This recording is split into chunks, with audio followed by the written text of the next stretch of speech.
Isang maulan at mapagpalang umaga sa ating lahat. Talagang hindi na nga mapigilan yung pagbuhos ng ulan, no? Talagang pansamantala na nga muna pala talaga na maalam yung summer season. Nung bata ako, takot ako sa ulan. Lalo na kapag kumukulog. Talagang nagtatago ako. Pero habang lumalaki ako, unti-unti kong natututunan yung kahalagahan ng ulan. Sa katunayan nga, nakakapagtampisaw na ako at nakakapaglaro na ako sa gitna ng ulan. Because I realized that rain is not always something to fear. Rain is what gives life. May ginagawa ang ulan sa mga bagay na unti-unting nabubuhay beneath the surface. And somehow, life is like that too.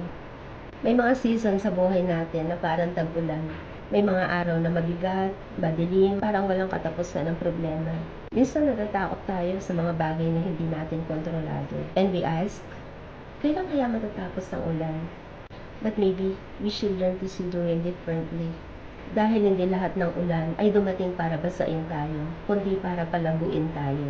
Kaya kung umuulan man ngayon, kung inuulan man ngayon ang buhay mo, figuratively or literally, just don't be afraid of the rain.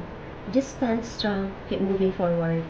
Matatapos din yan. Dahil ang ulan ay hindi permanente, matatapos din ang bagyo. At darating ang araw na muling sisikat ang araw. Sa ngayon, enjoyin na muna natin siya. Dance along the rain. Tulad ng pagtampisaw ko sa ulan na kinatatakutan ko nung bata ako. At alam mo ba kung ano yung magandang senyales ng rainy seasons? Bare months.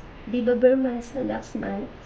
Isang paalala na kahit may season of rain, may parating na bagong season na masaya. Today, instead of complaining about the rain, let's learn from it. Let the rain remind us that growth doesn't always happen under the sunshine.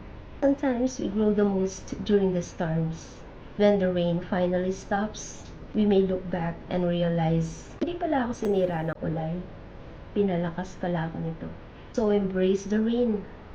Embrace the season and trust the process. Gentle reminder, sometimes the very rain that we prayed would stop is the same rain that God used to help us grow. Have a blessed and a wonderful day. God bless you.